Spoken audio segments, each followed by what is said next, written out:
va? Muy pero muy buenas noches, bienvenidos, bienvenidas a un nuevo programa de La Letra Chica. Jorge Temponi, ¿cómo andás? Muy bien, Maite Sarasola, ¿tú? Muy bien también, y seguimos hablando de memoria. Hoy, en el primer bloque, vamos a hablar sobre la Secretaría de Derechos Humanos para el Pasado Reciente. ¿Por qué? Bueno, porque manifestó su compromiso de avanzar en la búsqueda, en la obtención de verdad y justicia, esto en relación a los crímenes cometidos durante la última dictadura militar, cuáles son los posibles caminos a seguir, cuáles son las herramientas que puede tener la Secretaría y también cómo afecta a nuestra democracia que se continúe escondiendo información. Todo esto lo vamos a hablar con la directora de la Secretaría, Alejandra Casablanca. Bien, hablando de memoria, Crisol, la organización de expresas y presos políticos, está cumpliendo 25 años e ingresa por convenio con la UDELAR al archivo Sociedades en Movimiento. Sobre el presente de Crisol y sobre el archivo conversaremos en el bloque 2. Y por otro lado, al final del programa vamos a cambiar de tema, qué es lo que está pasando en torno a estas polémicas que giran en relación al Instituto Nacional de Colonización. Esto lo vamos a estar conversando con el expresidente de esta institución, Andrés Berterrich. Todo esto hoy en La Letra Chica. Cada 20 de mayo en nuestro país es un día de conmemoración, recuerdo y un silencio de miles y miles marchando en reclamo de memoria, verdad y justicia. Recordamos el asesinato en Buenos Aires de Selmar Michelini y de Héctor Gutiérrez Ruiz, de William Whitelaw y Rosario Barredo, y la desaparición de Manuel Riveroff, víctimas del terrorismo de Estado dentro del horror planificado en toda la región llamado Plan Cóndor. Uruguay necesita conocer la verdad. Necesita dar respuesta a cada familia de las 197 personas detenidas desaparecidas, que a 40 años de recuperada la democracia, siguen hoy reclamando saber dónde están, qué pasó con ellos. Desde la Secretaría de Derechos Humanos para el Pasado Reciente, nos comprometemos a construir una política de Estado de memoria y a trabajar incansablemente para llevar adelante políticas que permitan avanzar para esclarecer el destino de cada uno y cada una de ellos. 30 años de marchas, 40 años de la recuperación democrática, 50 años del Plan Cóndor. El delito de desaparición forzada se sigue cometiendo hoy. Un pueblo con memoria es democracia para siempre. Es construcción de presente y futuro para asegurar el nunca más.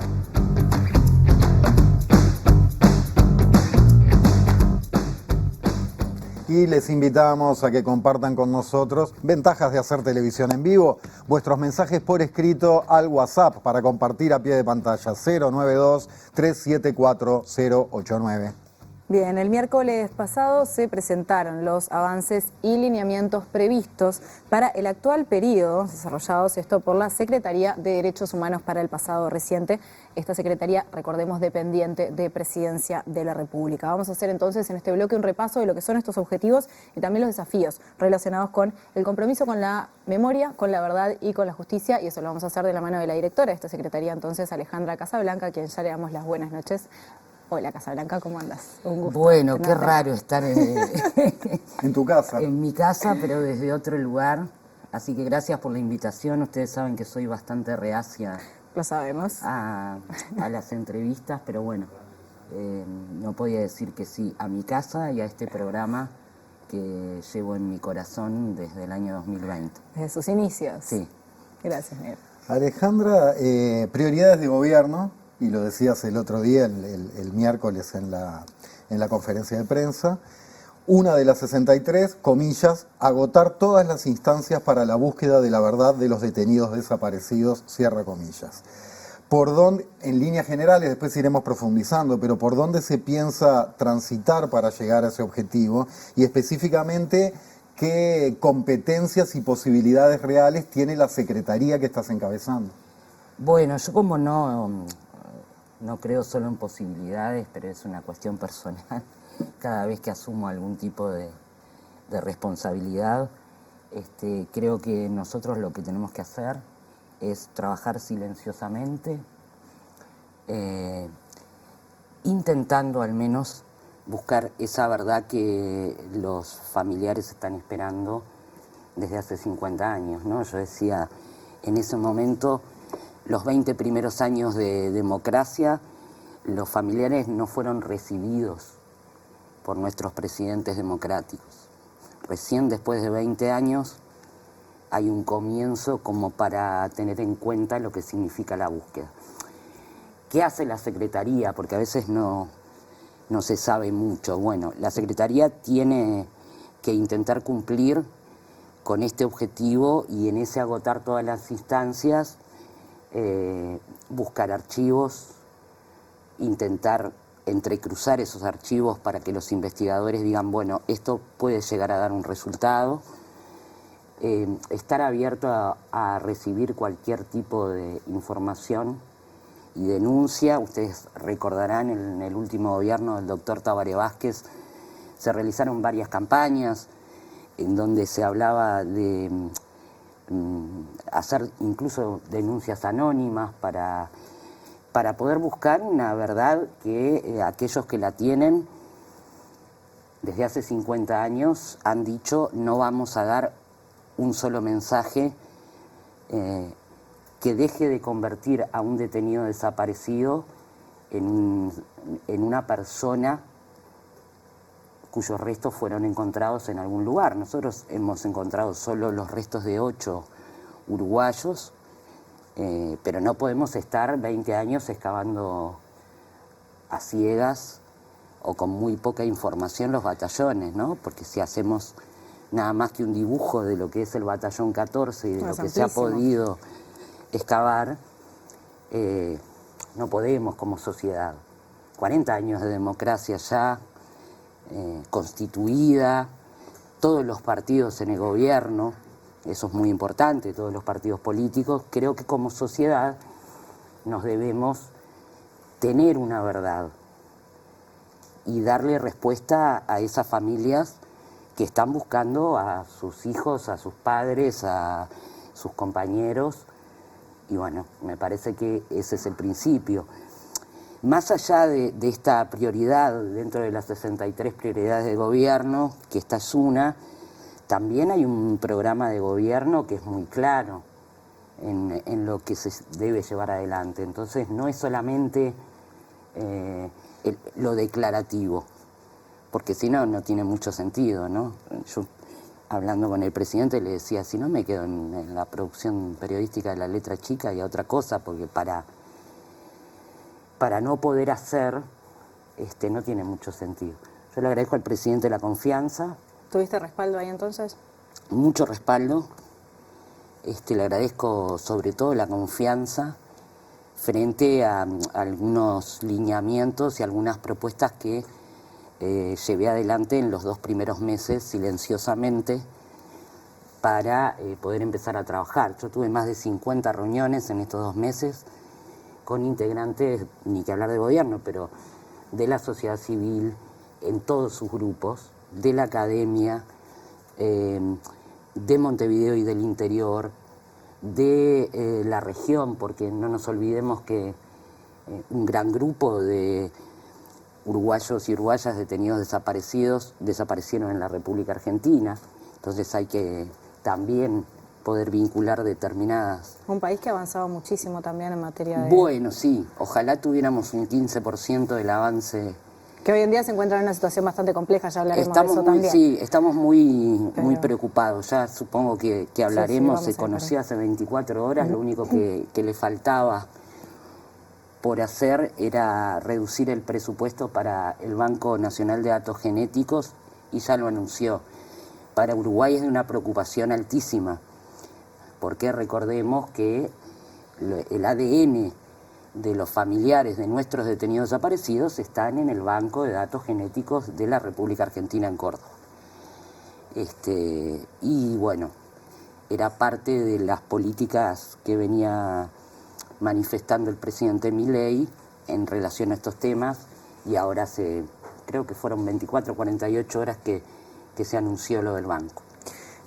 Antes de seguirnos metiendo con esos temas y también con lo que fue presentado el pasado miércoles en torno a para conocer los lineamientos y los objetivos y cómo los van a llevar adelante, que tienen, ¿con qué estado de situación te encontraste? Matilde Rodríguez Larreta, tu antecesora, tuvo clarísimos obstáculos, ¿no?, para llevar adelante determinadas tareas. ¿Cómo estaba la Secretaría cuando entraste? Devastada. La estamos reconstruyendo. Creo que Matilde tuvo muchos obstáculos, sí. Además, un nombre que nadie puede cuestionar, con lo cual se jugaban muchas cosas y se encontró con obstáculos. Estoy convencida de eso.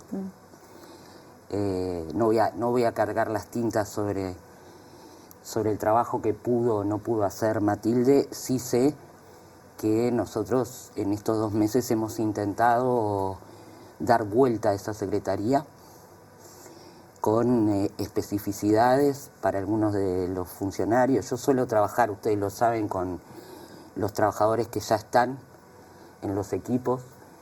Solamente solicité 2 pases en comisión y un contrato, el resto son todos trabajadores y trabajadoras que hace muchos años trabajan allí y creo que tenían muchas ganas de hacer cosas frente a lo que puede pensar el resto del mundo, que a veces carga las tintas sobre los funcionarios, ¿no?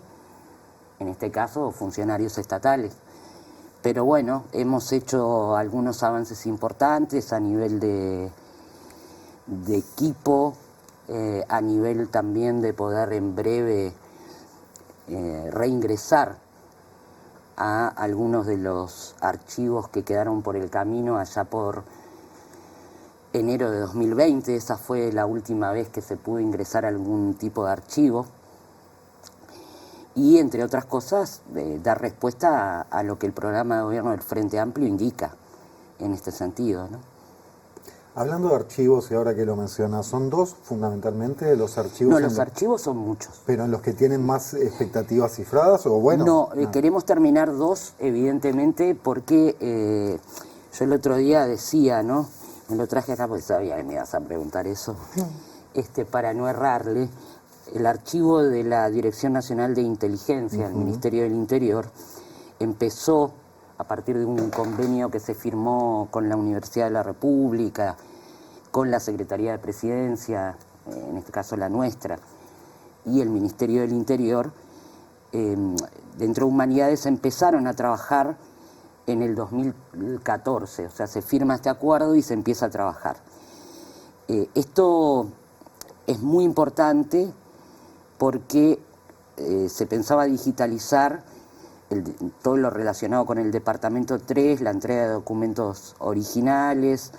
El convenio se proponía digitalizar los expedientes de la Justicia Militar y del Supremo Tribunal Militar, que están depositados allí en la Dirección de Policía Técnica, en la parte de legajos y de secciones, y poder entregar esto. Hasta el año 2020 funcionó ese convenio que posibilitó digitalizar un 30% del archivo, por lo cual tenemos un 70% que implica meternos en documentos que, sin generar ningún tipo de expectativa, yo en eso quiero ser clara,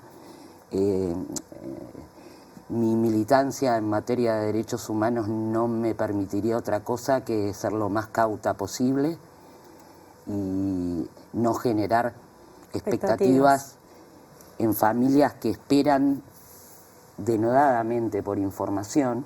Pero bueno, es verdad que allí hemos podido observar cajas que no han sido digitalizadas, que creo pueden servir para los equipos de investigadores. Ustedes recuerden que la búsqueda pasó, allá por fines de 2019, de la Secretaría a la Institución Nacional de Derechos Humanos, que depende del Parlamento. Allí está el equipo de búsqueda, también el IAF depende de la institución, y nosotros estamos para vehiculizar qué necesidades tienen en esa búsqueda. Bueno, nosotros lo haremos a nivel de archivos. El otro archivo, se habían digitalizado 122 rollos en el Ministerio de Defensa, quedaban 168 en ese momento por digitalizar. Veremos ahora cuando podamos ingresar si están esos 168, en qué condiciones están, y intentar de alguna manera hacer que esos archivos sirvan, que no sean solamente letra muerta o no muerta, pero para historiadores, sino para la búsqueda, ¿no? Bueno, ¿qué es de eso lo que puede servir hoy para la búsqueda? Y para eso se necesita retomar los acuerdos con Humanidades, retomar los acuerdos con la FIC. ¿Cómo es el vínculo ahí entonces con la Universidad de la República? Esos acuerdos habían caído durante el Muy gobierno bueno, anterior. muy bueno. Yo le quiero agradecer muchísimo al decano de la Facultad de Humanidades, Pablo Martini, con quien ya tuve 3 reuniones, a los equipos que trabajaron desde 2013 en adelante, que también me brindaron toda la información para saber dónde estábamos parados, a la decana de la Facultad de Información y Comunicación, Gladys Hereta. Esperamos que ahora, el mes que viene, ya podamos firmar ese acuerdo. ¿Qué se va a hacer con comunicación? Bueno, ustedes saben que de la Facultad de Información y Comunicación también dependen los archivólogos y los digitadores, ¿no? Entonces vamos a trabajar por ese lado y también, ¿por qué no?, con los estudiantes avanzados de información. A mí me interesa mucho ver qué es lo que podemos hacer para que la gente tome como suyo el tema, ¿no? Claro. ¿Cómo estamos comunicando? ¿Qué comunicamos? ¿Qué es lo que hacemos? Yo no sé cuánta gente sabe qué es lo que se hace con los archivos, cuánto está ya digitalizado o no. Por lo pronto yo pensaba que era mucho mayor en el caso del archivo del Ministerio del Interior lo que se había digitalizado, nada más que calculando por años, ¿no? En 7 años vos decís, bueno, es mucho igual, ¿no? Pero Es falta mucho. abrumador entrar y ver eso en la cantidad de cajas que hay, pero bueno. Y en una entrevista, si no me equivoco, creo que fue para Brecha, creo, con Mariana Contreras, mencionabas también en relación a la UDELAR la posibilidad de hablar con otras facultades, como por ejemplo ingeniería. ¿Esos tantos están también sobre la mesa? Sí, yo creo que en realidad hay que hacer, después de entrar a estos archivos con gente especializada, como son historiadores, antropólogos por Humanidades, archivólogos y gente relacionada con todo lo que es el mundo del archivo, por la FIC. Bueno, por suerte el silencio que mantienen aquellos que tienen la verdad no nos retrasa cuando hablamos de tecnología, por ejemplo, ¿no? Yo ponía un ejemplo, un escáner de los que compraron en ese momento, en el 2013, valía $15.000. Y lo que hacía era escanear por fotografía. Bueno, un escáner hoy vale $1.500 y además digitaliza directamente en el tipo de formato que se necesita. Capaz que eso nos permite hacer las cosas un poco más rápido, que es lo que esperamos realmente. Y que le puedan servir, obviamente, todo el trabajo que realice la Secretaría a aquellos que están investigando caso por caso, reitero, en el equipo de investigación de búsqueda en la Institución Nacional de Derechos Humanos. Hablando de archivos y volviendo a lo analógico ahora, ¿crees que hay cajas por algunos lugares? Sí. Que falta abrir, que no sabemos ni dónde están, Sí. Y que pueden tener información. Siempre sabiendo, entendiendo y compartiendo que hay que ser muy cauto con las expectativas y eso, pero ¿hay cajas en el país, en algún rincón ahí guardadas Seguramente, que ayudarían mucho? La institución militar en todas sus armas es absolutamente vertical. No deja de documentar cada cosa que hace. Hoy no lo deja de documentar. No, en todo momento. ¿Qué pasa? ¿Dónde están? Si están...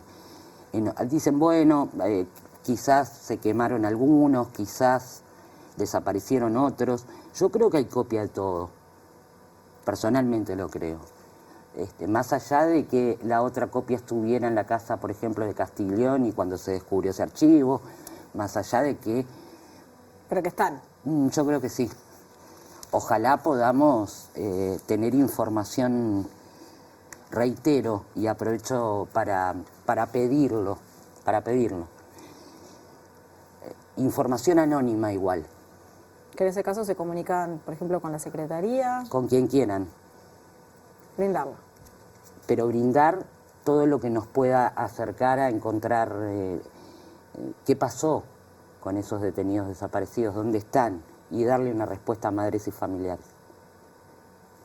¿Y qué expectativa tenés en relación a, porque el otro día tú hablabas, ¿no?, de destrabar cosas, de desatar nudos, en una carrera contra el tiempo donde hay mamás como María Belici que tiene 101 años? Quedan solo 4 mamás vivas, de todas las que conocimos nosotros en los últimos 30 años. Digo, lo miro más a Jorge porque vos sos más chica, pero nosotros que estamos en esto hace 30 años largos, quedan solo 4. Está Marieta Belici, que está por cumplir 101 años. Está Albita, que el año pasado, si ustedes recuerdan, fue la vocera en la conferencia de madres y familiares antes de la marcha, y luego su hija la llevó con ella a Europa porque tiene jóvenes 98. Está Milka, que creo que es la más joven, con 97. Y está Ramona en Soriano, en Dolores. Esas son nuestras 4 viejas vivas. Y sí, si uno pudiera dar respuesta al menos o esa tranquilidad, o igual Marieta decía, todos, yo ya no busco a Andrés solamente, los busco a todos, decía Marieta justamente el lunes pasado, ¿no? Expectativas todas, intentaremos de todas las formas posibles, ¿no? Yo pensaba en la iglesia, por ejemplo, que en su momento hizo una campaña interesante para unos 10 años. ¿Ya con Sturla dentro de todo lo que fueron estas Sí, reuniones que tuvieron? bueno, pedida la reunión se iba a dar justo cuando fallece el Papa Francisco, él viaja, pero estamos por tener una reunión en breve con él también. Y ya que hablabas recién, Alejandra, de mencionabas todo tu camino periodístico que estuvo, se podría decir como primer punto de interés siempre, sí. Esto, ¿no? Los derechos humanos, el pasado reciente y la búsqueda de detenidos desaparecidos, el camino de familiares, etcétera. Creo que ha sido siempre tu tema 1 en el oficio periodístico. Por lo cual sabés muchísimo del tema, tenés mucha información acumulada, mucho sentir acumulado. Y hablas de que tuvieron en el equipo 50 reuniones en estos primeros 2 meses. ¿Qué aprendiste? ¿Qué te quedás de nuevo? ¿Qué te aportan esas 50 reuniones para hacer no sé si una fotografía o varias, una película, un cortometraje de hoy? ¿Qué te aportó? ¿Qué novedad? Mucho siempre te aporta. Quien ha puesto el cuerpo a lo largo de los últimos 25 años, o diría 40, desde la recuperación democrática, y podría decir antes, con los grupos en el exterior, ha sido la sociedad civil.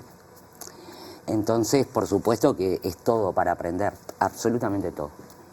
Nosotros aprendemos todos los días de lo que es la forma de pararse en el mundo sin ningún tipo de revanchismo, sin ningún tipo de violencia, ¿no? En este mundo absolutamente crispado que vuelve a poner el tema del negacionismo arriba de la mesa, en nuestro país también, que vuelve a traer una teoría perimida como la de los 2 demonios otra vez arriba de la mesa, que cualquiera de nosotros pensaba que por ahí no. Sin embargo está. Con voceros importantes como expresidentes. Exacto. Pero de la sociedad civil yo aprendo todo. Por supuesto que me han elevado de los diferentes grupos cuáles eran los fundamentos o en qué puntos ellos pensaban que la Secretaría podía llegar a colaborar, empezando por Madres y Familiares o Crisol, pero siguiendo por todos los grupos, ¿no? Y Hijos Jacarandá, grupo al que pertenezco, Memorias en Libertad, lo que hacen en cada uno de los departamentos, el trabajo que ha hecho Canelones en las últimas 2 gestiones al menos. Es la única intendencia que tiene una dirección de derechos humanos y que ha trabajado tan fuerte, ¿no? En relación al tema, y bueno, y lo que se hace en cada uno de los departamentos que a veces nosotros desconocemos, o que nos enteramos de alguna cosita en mayo. Tenemos una visión también muy capitalina respecto a estos temas, por ejemplo, de mirar mucho Montevideo, Canelones. ¿Cuánto sabés vos de la memoria reciente de Bella Unión, por ejemplo? Ni idea. Bueno, yo sabía bastante poco y eso que estaba en el tema, o de Paysandú, o de 33, o de Soriano. Lo único que hablo en primera persona, lo único que he tenido siempre con respecto al tema es un desconocimiento profundo del interior, digo, pero es esa sensación de que debe haber sido siempre un dolor más intenso y diferente para ciudades y pueblos chicos donde todos se conocían tanto, haber vivido esos horrores con, de repente, entre gente tan cercana y conocida, ¿no? Por Que eso, de repente Montevideo es horrible igual, ya sabemos, bueno, me entienden de lo que estoy hablando, ¿no? Esa cuestión de que el que vive a la vuelta y el amigo de toda la vida de la familia, de repente fue el torturador del hijo de fulano. Por eso yo hablaba el miércoles de que, si bien el Frente Amplio había dado pasos de avances desde el primer gobierno, podría decir también desde el gobierno del doctor Jorge Valle, a partir de lo que fue la Comisión para la Paz, al menos de esa formación, de recibir por primera vez un presidente democrático a madres y familiares, de lo que fue el caso Hellman y encontrar a Macarena en ese momento, a pesar de esos avances, nunca se generó una política de estado de memoria. Por eso decía lo de Argentina y aprender mucho, ¿no? ¿Se puede? Yo creo que sí, que en esta gestión hay que generar esa política de estado de memoria, que no se crea sino va de la mano de la educación y la cultura. Es la única forma de crearla. Una pedagogía de la memoria, te diría, si querés, ¿no? ¿Y cómo se llevaría adelante eso? Bueno, por empezar trabajando con el Ministerio de Educación y Cultura. Yo estuve reunida con Gabriel Quirici. Vamos a tener un móvil con ella, les voy a Director de Ya está Educación. pronto, ya te debe estar escuchando incluso, pero dale, sí. Director de Educación. Hay mucha cosa para hacer. Estuvimos además en un conversatorio muy bueno hace el 22, creo que fue, en este mayo, mes de la memoria, para poder, yo decía, trabajar en algunos lineamientos, ¿no? Porque es como, si uno piensa en que nosotros, a 40 años de democracia ininterrumpida, no podemos promover la construcción de una ciudadanía democrática, respetuosa de los derechos humanos, a través de acciones de formación, de capacitación, de actualización docente, por ejemplo, en materia de historia reciente, de acuerdo a las normativas incluso, ¿no?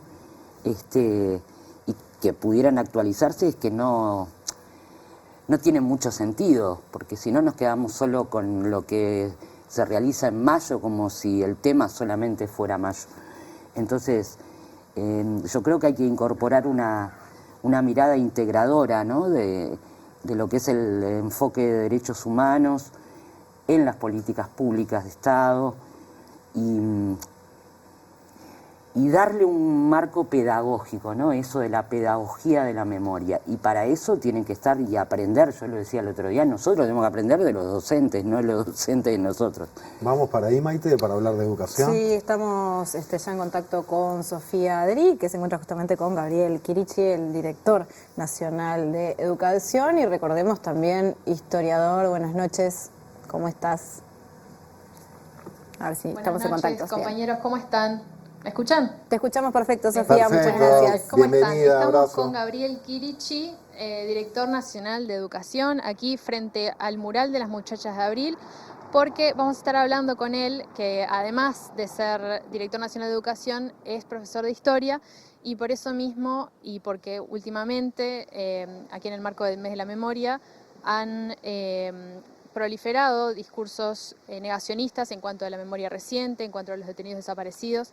Así que bueno, Gabriel, muchas gracias por hablar con nosotros.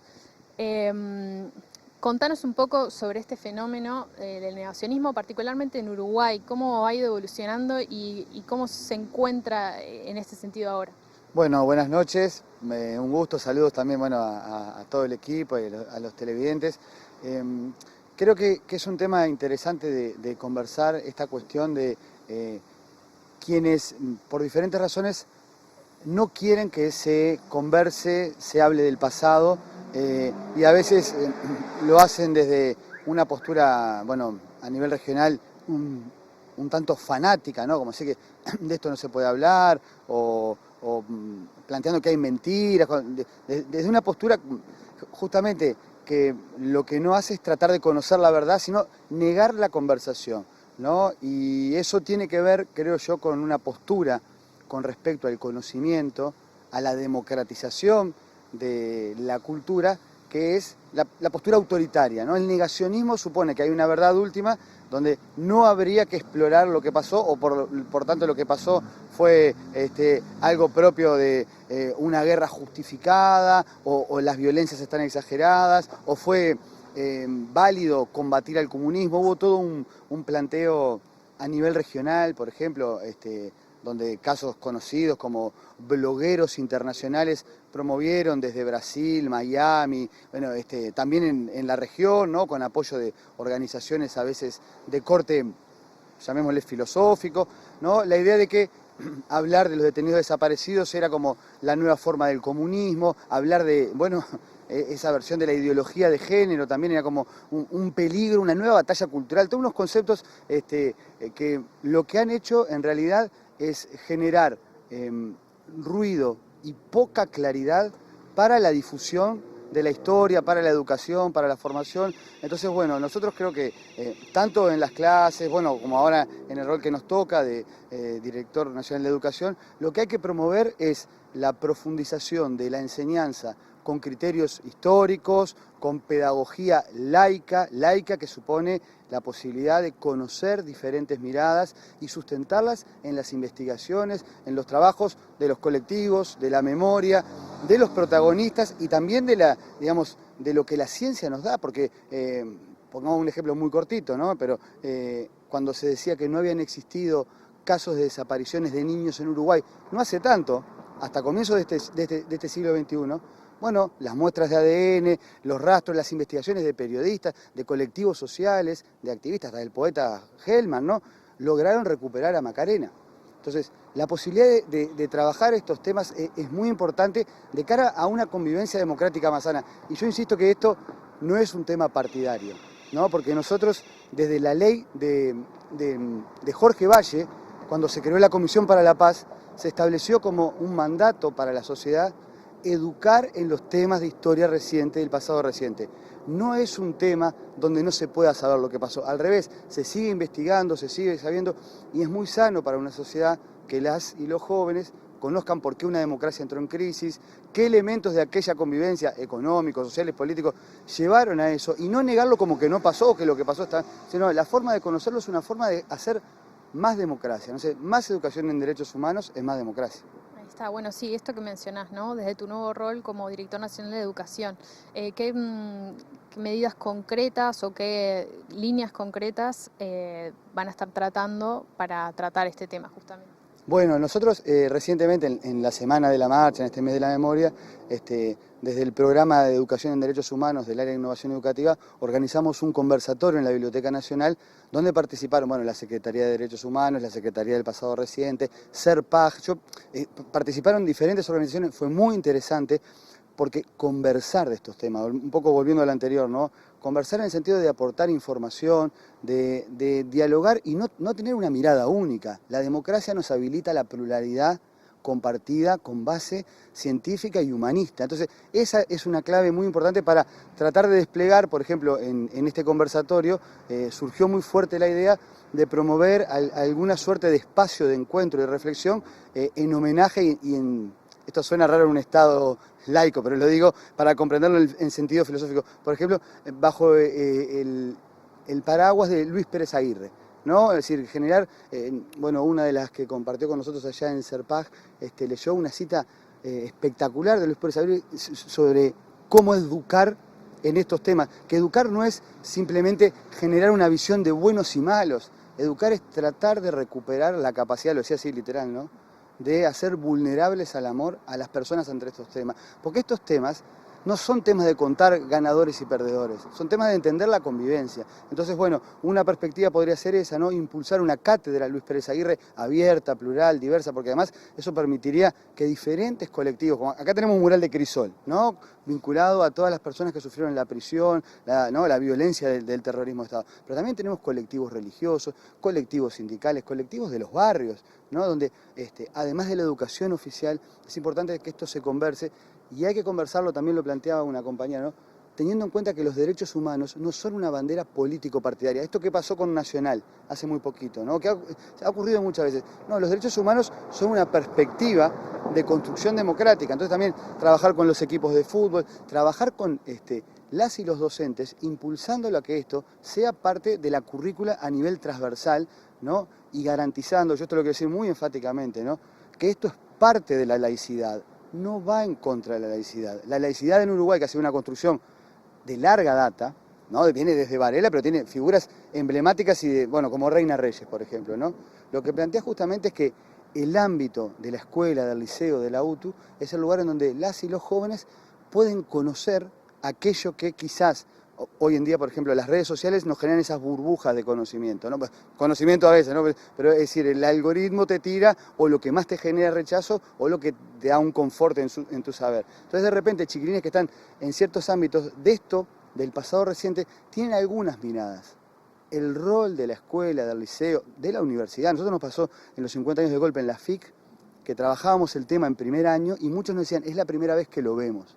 ¿Por qué? Porque la posibilidad de acceder a esa información, de conocer, de dialogar y de generar una convivencia democrática, creemos que además es la mejor forma de que se logre de verdad cumplir con saber dónde están. Porque hay un elemento acá que, esto da para muchas conversaciones y seguro que en el programa lo han visto, ¿no?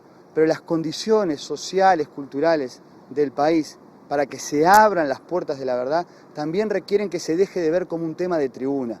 No es un tema de blanco o negro, son los derechos humanos de todas y de todos. Y eso también traerlo para el presente, porque ser conscientes de lo que pasó como algo negativo en el pasado y analizarlo, también nos tiene que habilitar a pensar cuándo y cómo se siguen violando los derechos humanos hoy en Uruguay. Y yo lo mencionaba al pasar, pero una compañera de Serpaj lo decía el otro día.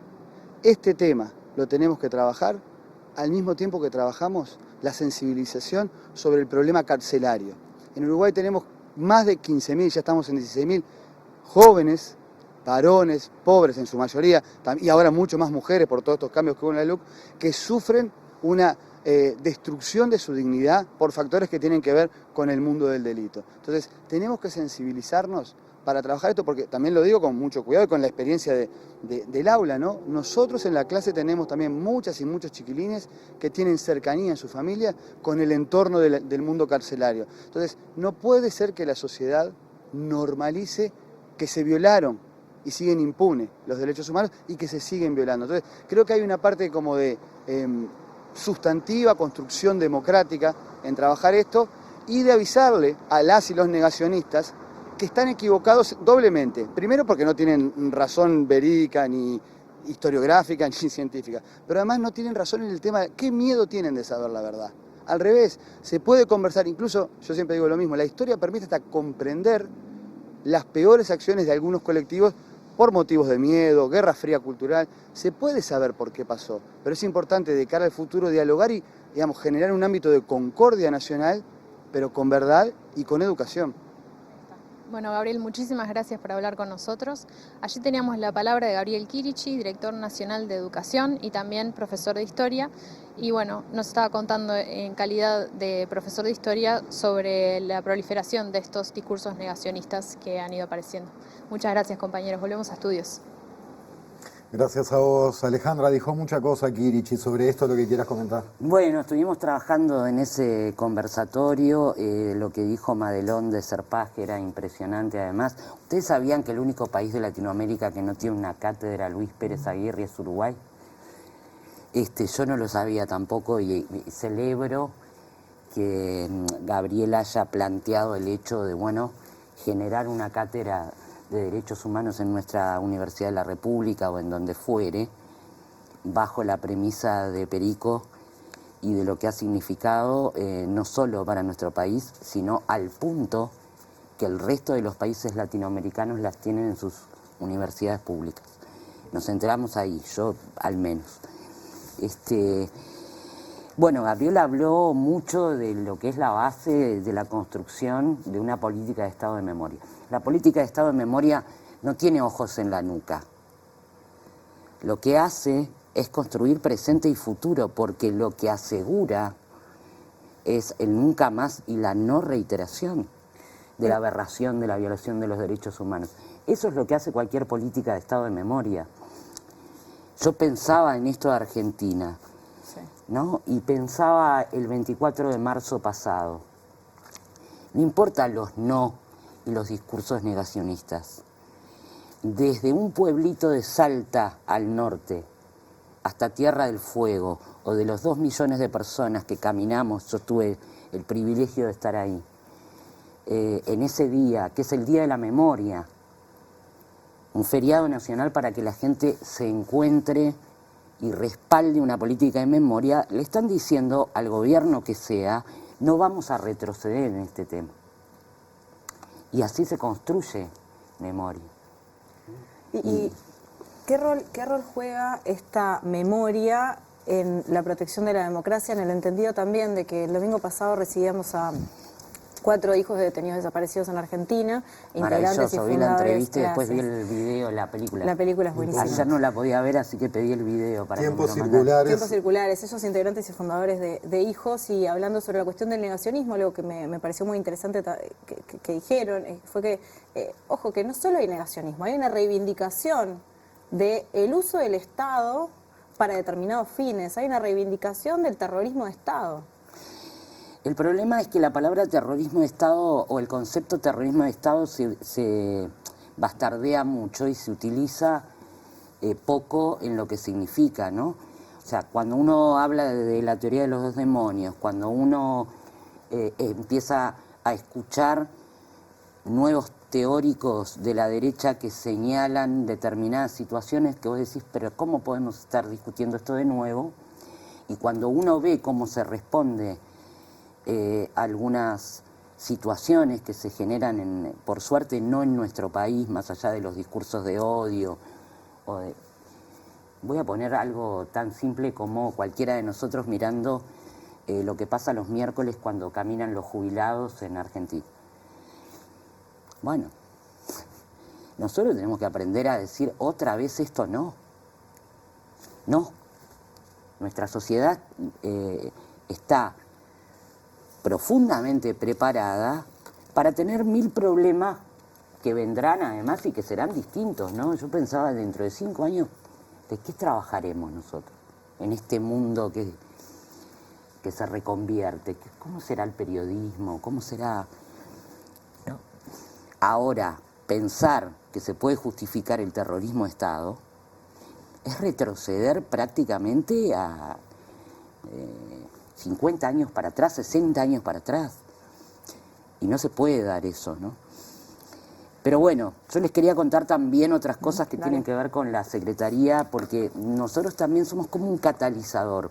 Hubo cosas que se reiteraban en los pedidos con la sociedad civil, y la verdad que yo le quiero agradecer a los ministros y ministras, a la gente de los entes, el tener absolutamente abierta la puerta para poder centralizar conmigo en la Secretaría las necesidades que se tengan y que han recibido o no, que la gente... Voy a poner 2 ejemplos para que la gente lo entienda. 2 años no se pudo, durante 2 años no se pudo seguir con las excavaciones en el Batallón 13 por un cable de alta tensión caído de UTE. Es imposible eso, ¿no? Vamos a pensar con sentido común. Para eso, ¿qué se necesita? Y no se necesita que se pidan favores, ¿no? Que tenga que salir madres y familiares a ver si conoce a alguien. No, se necesita que el Estado se haga cargo, levante el cable y haga lo que le corresponde, y UTE de inmediato, por una orden, lo haga.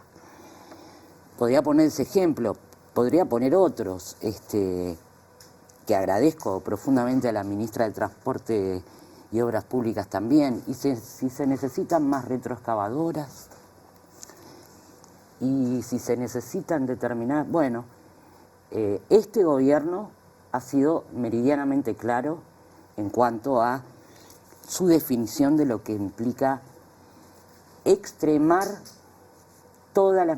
hacer todas las medidas necesarias para poder dar respuesta al tema de detenidos desaparecidos.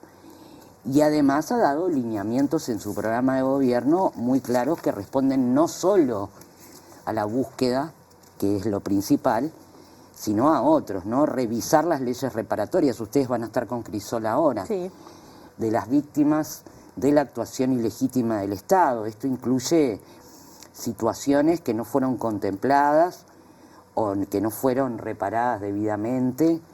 Ese es otro de los puntos. Continuar, como yo les decía, con el intercambio internacional de información. Eso es central para nosotros. Sí, por aparte funcionó el Plan Cóndor, convengamos que es muy necesario. 50 años del Plan Cóndor, bueno. ¿Habrá algo en las comisarías, por ejemplo, de la zona cercana al río? Cuando secuestraban a gente en esos lugares, ¿no habrá que también investigar determinadas cosas? Desarrollar una política nacional de memoria que de alguna manera reciba y colabore con las iniciativas de la sociedad civil. Levantar toda traba burocrática que obstaculice la obtención de información de calidad respecto a los lugares de enterramiento y posibilitar un mayor acceso a las fuentes de inteligencia militar. En eso estamos trabajando. ¿Cómo se hace para llegar a eso? Bueno, la primera traba burocrática es no salir al cacareo diciendo nosotros hacemos una ley que va a permitir abrir todos los archivos y resulta que los únicos archivos que se abrieron fueron los de las víctimas, firmados esos papeles bajo tortura, ¿no? Ahora, ¿dónde están los de los tribunales militares? ¿Dónde están los archivos? Bueno, la verdad es que el ministro García, que tenía la posibilidad de hacerlo, cuando dijo nosotros vamos a abrir a toda la verdad, no lo abrió. No solo no lo abrió, sino que no se hizo nada en los 5 años. En su ministerio todavía hay solo en ese archivo hay 168 rollos por digitalizar. 5 años sin digitalizar nada. No sé, creo que hay mucha cosa por hacer. Garantizar por parte del Estado la fluidez de la tramitación judicial de los casos donde se juzguen delitos de lesa humanidad. Vaya que está llevando adelante un trabajo brutal el fiscal especializado de delitos de lesa humanidad, Ricardo Percivale, ¿no? Bueno, ¿en qué podemos colaborar? ¿Qué es lo que se necesita? Se necesita determinada información, hay que traerla de algún lado. Disponer el pasaje a tribunales de honor de militares condenados por crímenes de lesa humanidad. De esto hablaba la ministra Lasso ese miércoles, cuando decía que lo dispuesto, esto está dispuesto en el artículo 25 de la Constitución, además, nadie está inventando nada loco ni nada, ¿no? Raro.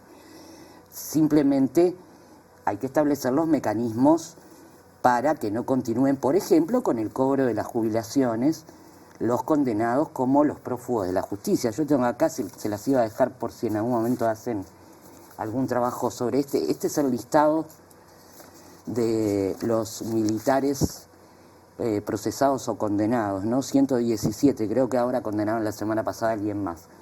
Hasta hace 10 días eran 117, hay 40 que están prófugos. ¿Qué es lo que se hace? Y bueno, siguen cobrando su jubilación esos prófugos. Se hace lo mismo que con cualquier delincuente, no porque sea militar. Interpol tiene la orden y este señor que tiene que dar su fe de vida cada 6 meses en una embajada o en un consulado uruguayo, bueno, en el momento que vas a cobrar, no es tan difícil hacer una llamada a Interpol y decir acá hay un prófugo de la justicia uruguaya. Alejandra, gracias. Gracias y éxitos, que será el éxito de toda la sociedad uruguaya. Por supuesto que de todos los familiares, de todas las personas, de todas las víctimas y familiares de víctimas, pero como sabemos, de toda la sociedad uruguaya. Yo creo que esto es un tema central, eso que decís vos, Jorge. Me parece que ahí está la clave. Bueno, y basta mirar desde el dron la marcha, ¿no? Para darse cuenta. No, pero ahí está la clave. En sentir que el terrorismo de Estado nos atravesó a todos. No importa en qué grado. No importa en qué grado. No importa que si tu familia sufrió porque, no sé, tus padres fueron presos o no, porque te fuiste al exilio, porque tenés familiares asesinados o desaparecidos. A toda la sociedad uruguaya atravesó. Y nos merecemos una sociedad más sana, ¿no? Estamos hablando del Bicentenario. ¿Qué estamos haciendo en este Bicentenario para que nuestra identidad como orientales nos haga construir una sociedad más sana? Que no siga todos los días cometiendo el delito de la desaparición forzada. Delito que cometemos todos los días. Alejandra Casablanca es la directora de la Secretaría de Derechos Humanos para el Pasado Reciente y nos ha acompañado en este arranque de La Letra Chica. Gracias, negra. No, por favor, gracias a ustedes. Gracias por acompañarnos. Quédense en el próximo bloque. Vamos a estar entonces recibiendo a Crisol, porque además, en el marco de sus 25 años, están ingresando al Archivo Sociedades en Movimiento de la Universidad de la República, que es, bueno, en un ratito les contamos, ya venimos.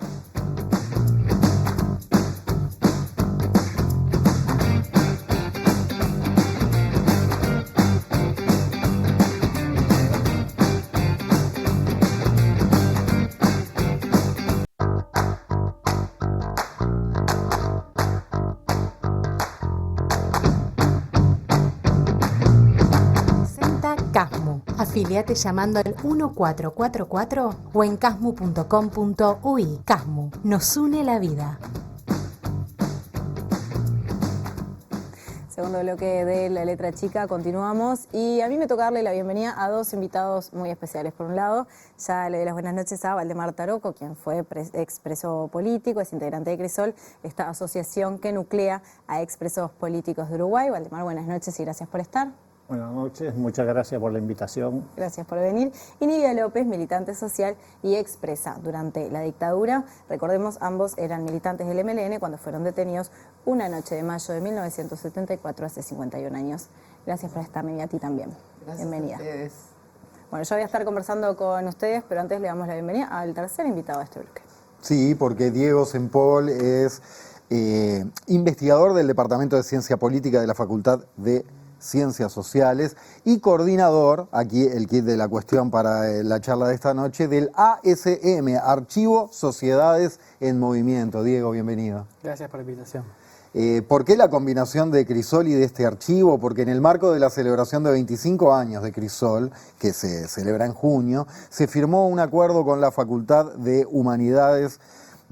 con la Facultad de Ciencias Sociales de la UDELAR para justamente que Crisol sea parte de este archivo Sociedades en Movimiento, de que ingrese al archivo, que es un acervo audiovisual, documental y de testimonios orales de movimientos sociales uruguayos desde los años 80 hasta el presente. Fíjese qué interesante y cuánta historia, cuánta riqueza de la sociedad en movimiento, como indica el nombre del archivo. Entramos en tema de esta manera.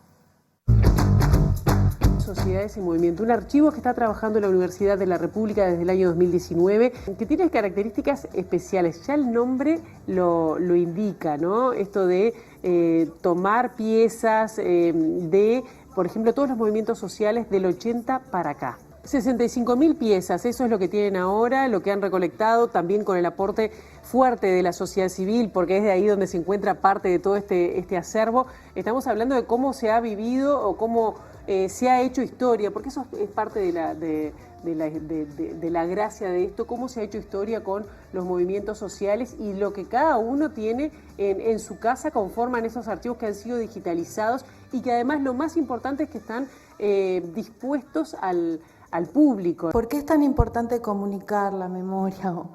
Porque en realidad no es nada evidente socialmente. Algunas cosas que nosotros consideramos naturalizadas. No son de hace tanto tiempo y sin embargo uno a veces tiene una memoria corta y no se acuerda. Es decir, hoy hablamos de algunas cuestiones que tuvieron su trayectoria en la sociedad y en los medios de comunicación. Bueno, no solo recuperar la memoria, sino también poder generar intercambio a nivel de la región y provocar debates y también de nuevas investigaciones. Y esto, además de la preservación, es esto de la difusión, ¿no? Este componente importante que la memoria está allí, está cuidada para las futuras generaciones, pero también está disponible. La protección de todos los archivos es imprescindible para el uso que sea. Son la memoria del pasado. No permiten cortar cintas, no tienen como rédito político, sí. Se ven menos. Y sin embargo es una labor silenciosa e imprescindible para la memoria de los pueblos que hay que tener viva. Sempol, más allá de lo que describían en líneas generales ahí Pilar y Tania, nuestras compañeras en Ciudad Viva, ¿qué es? Profundicemos un poco en qué es el Archivo Sociedades en Movimiento y qué aporta Crisol. Sí, nosotros empezamos este proyecto en el 2019 y ahora estamos en pleno proceso de institucionalización.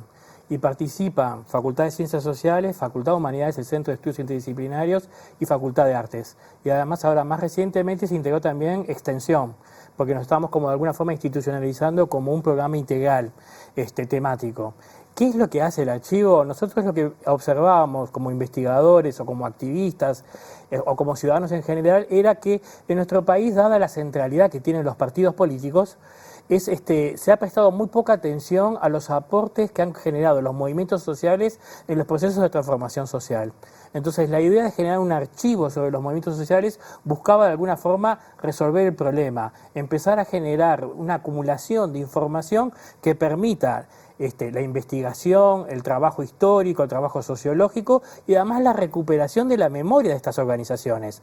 Uno de los grandes problemas siempre de los grupos más subalternos, que son en este caso los movimientos sociales respecto a los partidos políticos, es que hay saltos en la memoria, hay discontinuidades, no hay procesos de acumulación en lo que han sido sus trayectorias de lucha, en lo que han sido sus avances, sus estrategias para de alguna forma visibilizar ciertos temas. Entonces lo que nosotros encontrábamos era que era imprescindible rescatar estas memorias, estos recuerdos y darles un lugar, que básicamente hoy por hoy ya tenemos un local que compartimos con otro archivo, el Archivo de la Ciudad, en la Casa de la Memoria Ciudadana, o sea que ahí en Cornelio Cantera 2888 estamos como recibiendo, tenemos un local físico, además de nuestro sitio web donde subimos todos los materiales digitalizados.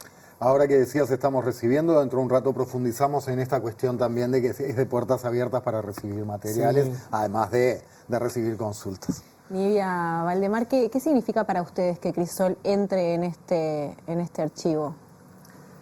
Bueno, yo creo que es algo muy importante porque hoy podemos decir que somos la memoria viva de lo que fue el terrorismo de Estado, pero no sabemos hasta cuándo podemos estar contando nuestra historia y es muy importante que quede grabado, que quede el testimonio de lo que pasamos, de lo que pasó la mayoría de la población, porque el periodo de terrorismo de Estado, ese que se abarca desde 1968, de la actuación ilegítima del Estado hasta el periodo de la dictadura,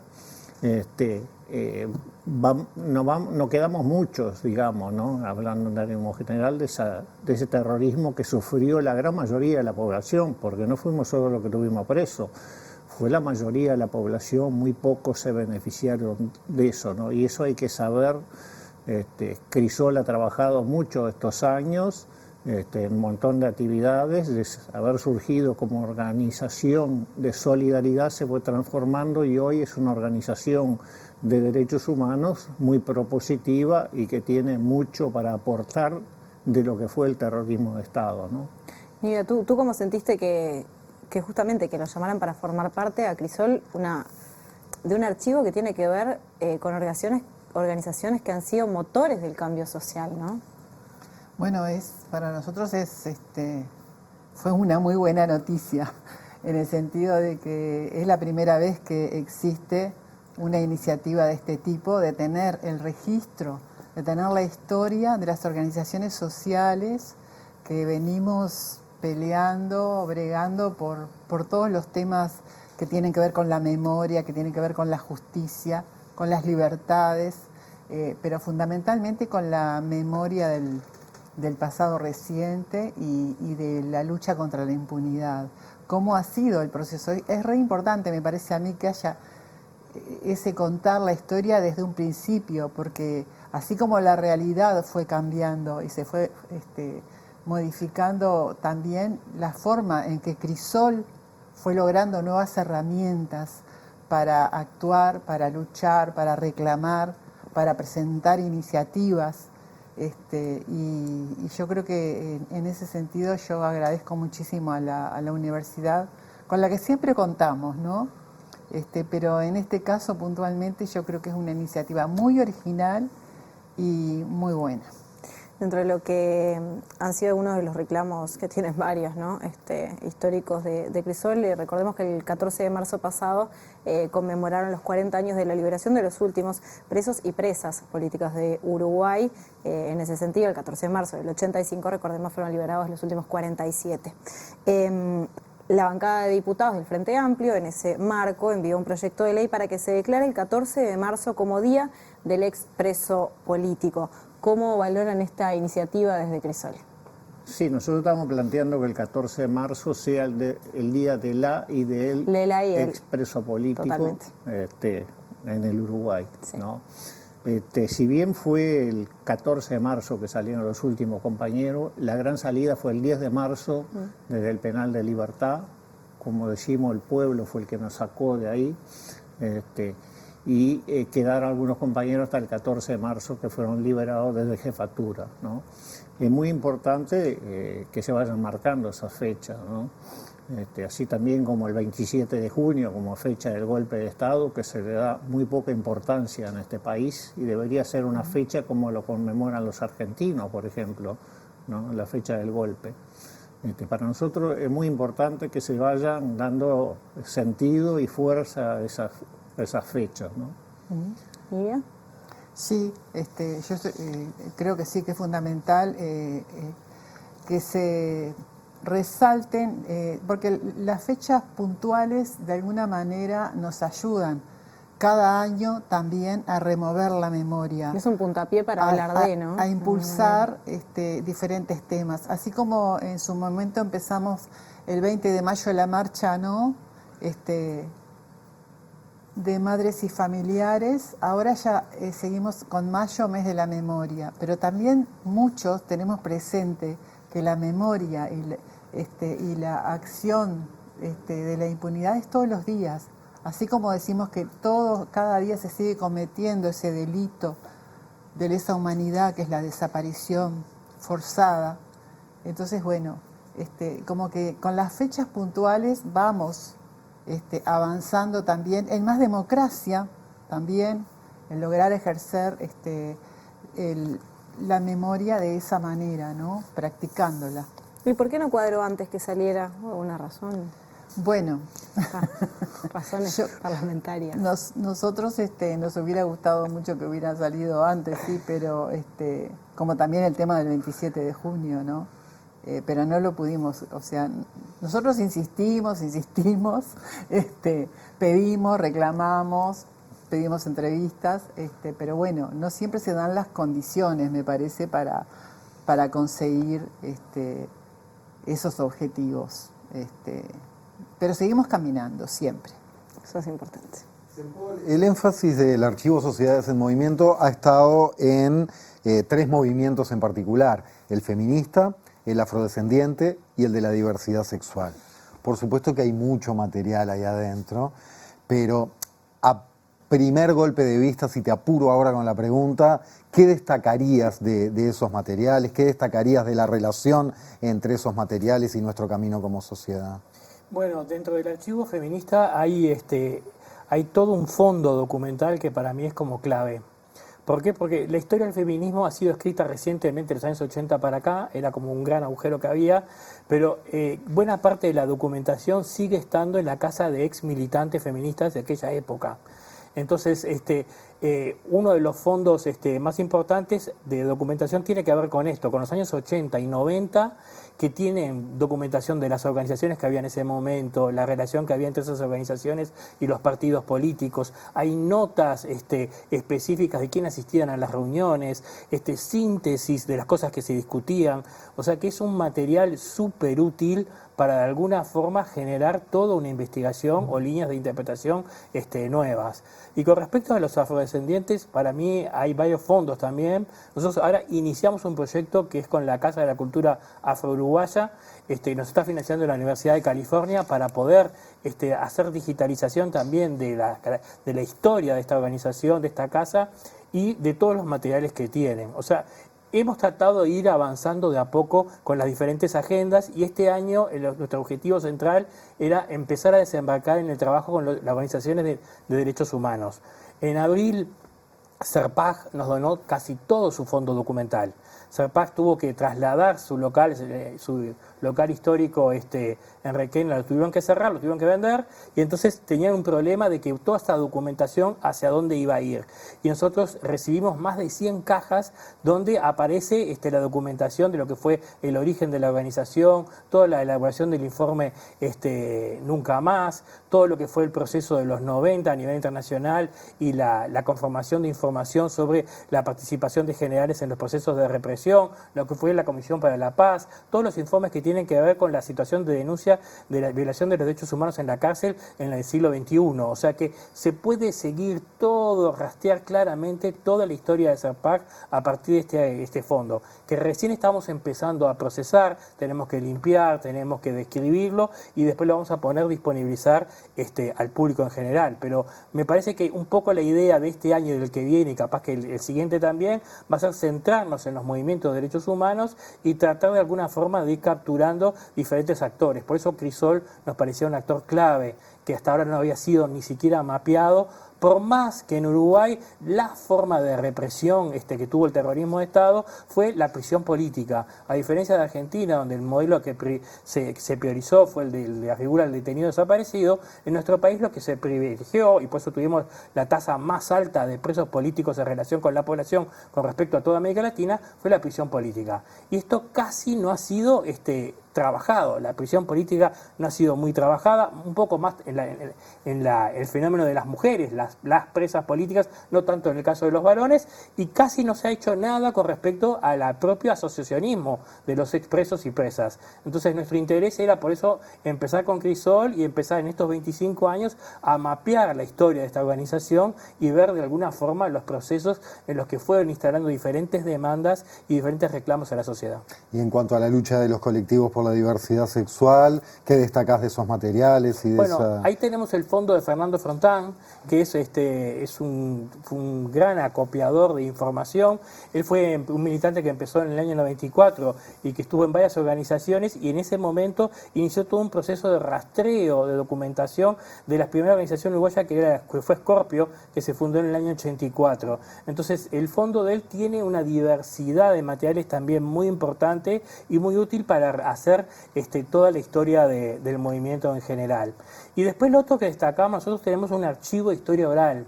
O sea, además de tener de la parte documental y digitalizarla, normalmente cada año hacemos entre 20 y 30 entrevistas a diferentes militantes de los diferentes movimientos sociales que nos permiten capturar la historia de estas organizaciones. Memoria viva. Exacto. Y de alguna forma ver las diferentes coyunturas, los diferentes debates, una cantidad de información que no está plasmada en la documentación escrita. Hay a veces organizaciones incluso que no tienen tanta producción de documento escrito, pero sí a través del testimonio, a través de la palabra, podemos reconstruir y mapear sus luchas. Claro, aparte con la importancia de la especificidad de qué es lo que estás buscando de sus testimonios, porque si no, me imagino que dependerás de que, bueno, en algún programa de televisión o de radio se haya hecho una nota sobre la historia del movimiento, ahí vas al punto, digamos, y se recoge la historia. Exacto. Por ejemplo, yo hoy hablaba con Waldemar, que él es uno de los fundadores de Crisol, y es uno de los pocos que está quedando.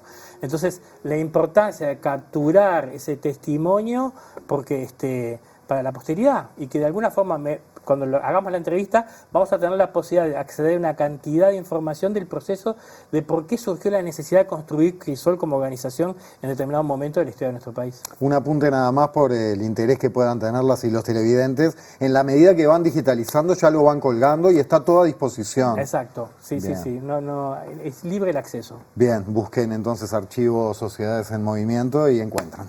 En el bloque anterior, Valdemar, Nidia, hablábamos con Alejandra Casablanca, la directora de la Secretaría de Derechos Humanos para el Pasado Reciente. ¿Qué expectativas tienen en torno a lo que es la búsqueda de justicia, el fortalecimiento de la democracia, los diferentes reclamos que tiene Crisol en torno a lo que pueda brindar este gobierno, y también qué evaluación hacen entonces de lo que fue el vínculo con el gobierno anterior? Bueno, dentro de las actividades de Crisol, que son muchas, está también el tema de los detenidos desaparecidos, ¿no? Porque la mayoría fuimos desaparecidos, ¿no? Y tuvimos la suerte de aparecer, pero 197 compatriotas no aparecieron hasta la fecha de hoy. Algunos sí, los restos, ¿no? Una treintena de compatriotas. Nosotros tenemos cierta confianza que este gobierno lleve adelante un poco más seriamente, ¿no? Porque ya podemos decir que en el 2005 con el gobierno progresista se avanzó, ¿no? Se avanzó, se pudo entrar a los cuarteles, aparecieron algunos restos, pero fue insuficiente, ¿no? Sabemos que la información está, que los que tienen la información o están en Domingo Arena o están en su casa o no han sido juzgados todavía, porque quedan pendientes muchos casos.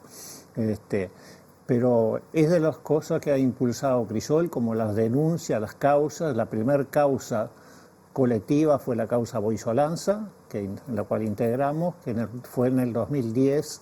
Luego vino la causa de las compañeras por violencia sexual y todo eso. Nosotros creemos que este gobierno, por las señales que ha dado, muy diferente a los anteriores gobiernos progresistas, que puede avanzarse en el tema, ¿no? ¿Cuáles son los principales reclamos que tienen en torno a lo que son las leyes reparatorias? Porque Casablanca decía que va a haber una revisión de la cuestión de las leyes reparatorias. Bueno, nosotros tenemos una situación concreta que arrastramos desde hace muchos años, desde que se aprobó la ley de reparación, ¿no? Que tiene que ver con que recibimos una pensión reparatoria que no es tal, digamos, porque tenemos que optar o la pensión o la jubilación. No pueden al mismo No podemos tiempo. jubilarnos. Y bueno, en ese sentido ya nosotros hemos hecho algunos trámites y algunas averiguaciones y bueno y consultas, y nos hemos planteado reclamar ese derecho, ¿no? El derecho a la jubilación para todos aquellos que estén en condiciones de recibir la jubilación. Es así que se inició un trámite que pasó primero por la justicia, por la Suprema Corte, ¿no?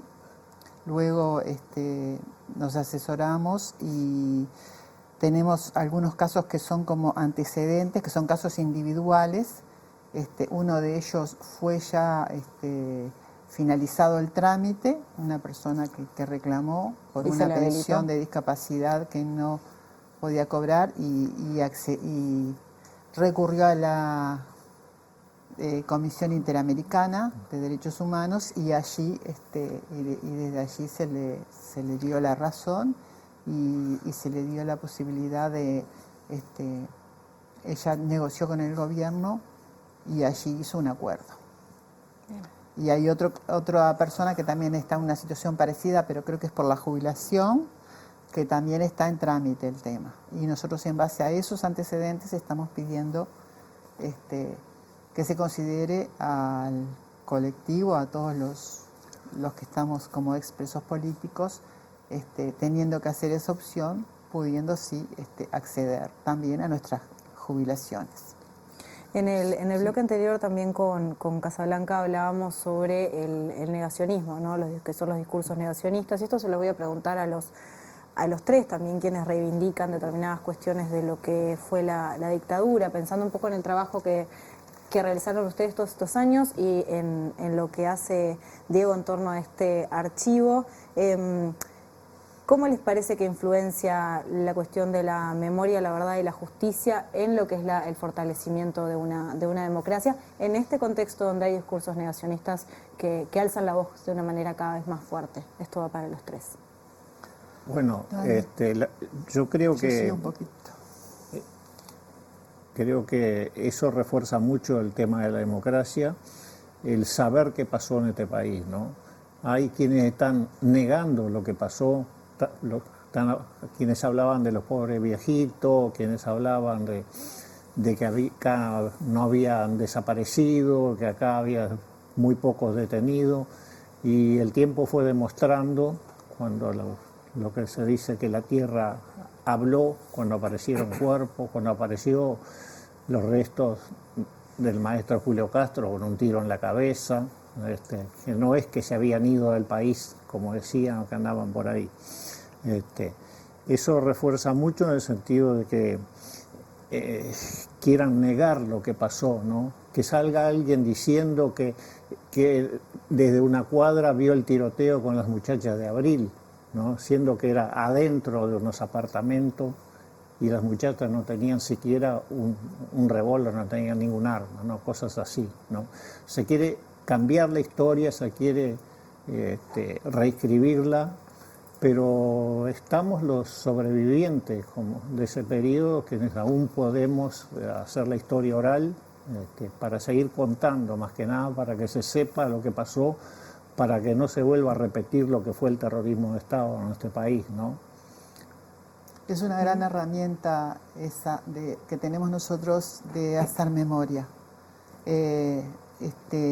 Constantemente estamos tratando de contar, de salir a contar. Hace 2 días estuvimos en el Liceo de las Piedras.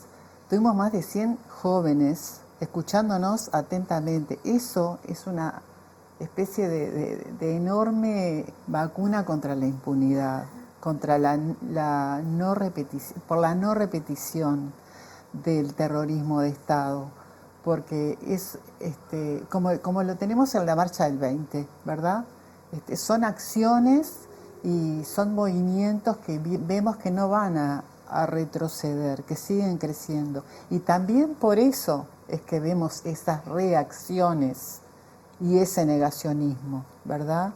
Es muy difícil, yo creo igual, que quería hacer un pequeño paréntesis y agregar una cosa que para mí es muy importante en este momento contarla. El año pasado se cumplieron 50 años de la desaparición de un compañero de niños desaparecido, Rutilio Bentancur. Rutilio Bentancur fue desaparecido en Argentina, en Catamarca, en el año 74. El año pasado logramos hacerle un homenaje en el cementerio de Rosario. Y no fue fácil lograr hacer esa actividad, porque no es lo mismo el interior que Montevideo. Entonces, yo invito a toda la gente a que se ponga la camiseta y vaya al interior a contar también. Y que la gente del interior pierda el miedo, ¿no? ¿Hay miedo de hablar? Sigue pasando muchísimo que la gente tiene miedo de hablar. Bueno, en los liceos nos pasó. En liceos que fuimos a dar una charla a los jóvenes, en donde había profesores de historia que nos animaron a organizar la charla. Después fueron a la charla. Pero eso es una realidad que tenemos en nuestro país. ¿Por qué? ¿Verdad? Porque seguimos bajo la cultura de impunidad, porque seguimos marcados por ese miedo que nos atravesó a toda la sociedad desde hace 50 años, que se instaló en la vida de cada uno de nosotros. Y muchos de nosotros, de nuestra sociedad, de los uruguayos, no saben hasta el día de hoy que ese miedo lo sigue atravesando. Vecinos, gente común. El próximo martes vamos a colocar una baldosa por Rutilio Bentancur en la vereda de la casa, de la que fue su casa, la casa de Rutilio. Yo estuve presa con su hermana en Punta de Rieles, que era maestra. Sigue habiendo vecinos que viven enfrente y en los alrededores, ¿tá? Entonces yo insisto, todos los que puedan acompañar esa acción, esa actividad, el municipio lo aprobó por unanimidad esa actividad, pero no es fácil. Entonces, en esas cosas es donde tenemos que hacer presencia, en el interior principalmente. Yo sé que estamos haciendo una cantidad de cosas. Yo tengo mucha esperanza en las señales que dio el gobierno que asumió. Pero también tenemos que trabajar todos los días. Y también tenemos que contar y también tenemos que sacarnos y combatir el miedo. Dos cositas para cerrar por mi parte. Una, me queda la curiosidad en esa charla última en Las Piedras, si les conmovió o atesoran en el recuerdo alguna de las preguntas o comentarios de los gurises. Sí, sí, contale. Esa misma pregunta nos habían hecho en un encuentro en el Parque Roosevelt, donde reúnen a 2.000 jóvenes, la comuna joven. La primera pregunta que nos hicieron fue, ¿cómo fue la salida? Yo iba pensando, me van a preguntar cómo me torturaron, cómo nos detuvieron, cómo fue la cárcel, no, cómo fue la salida. Sí. Y cómo nos fuimos adaptando, ¿no? Y yo les decía, hacía 11 años que no sabía cómo prender una luz, cómo abrir una puerta. Llegaba frente a una puerta y quedaba parado, esperando que me la abrieran, ¿no? Es un reaprendizaje. Pero todas esas cosas los jóvenes estaban muy interesados en saber, ¿no? Porque yo mucho en broma le decía, uno lo hace por los jóvenes, por el futuro, porque a uno le queda un par de cortes de pelo más y ya está. Pero ellos decían que estaban dispuestos a seguirla, ¿no? Que nos quedáramos tranquilos. Y se ha dado en los distintos lugares que hemos podido ir a hablar con jóvenes, ¿no?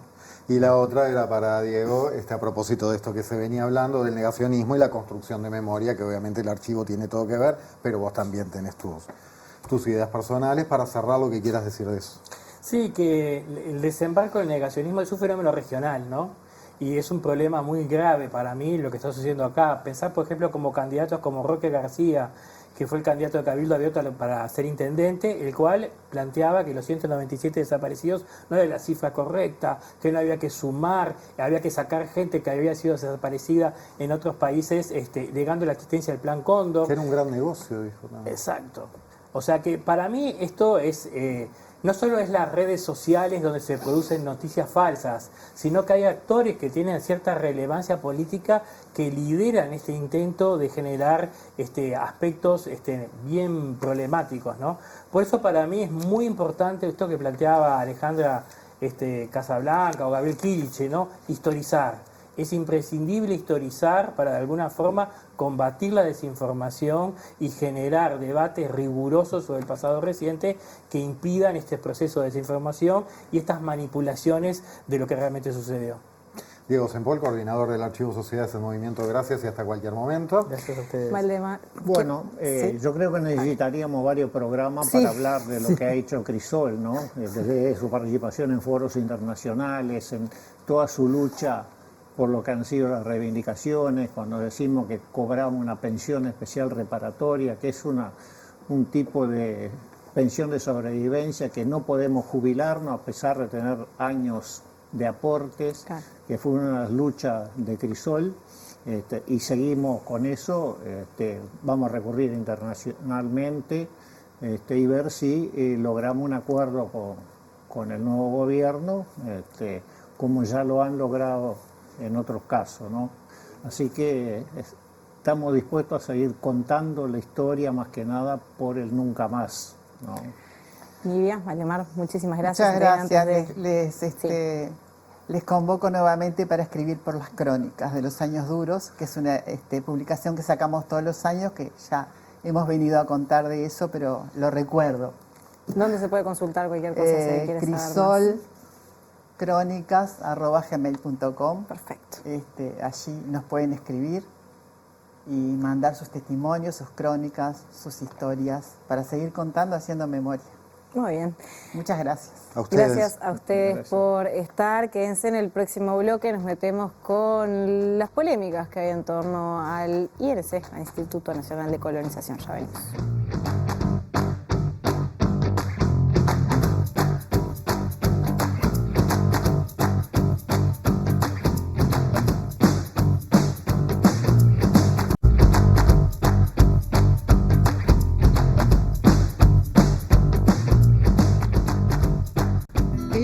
Instituto Nacional de Colonización fue creado por la Ley 11.029, aprobada en 1948, como una herramienta fundamental para la adjudicación de tierra para quienes no pueden tener su propia unidad y estabilidad por la vía del mercado.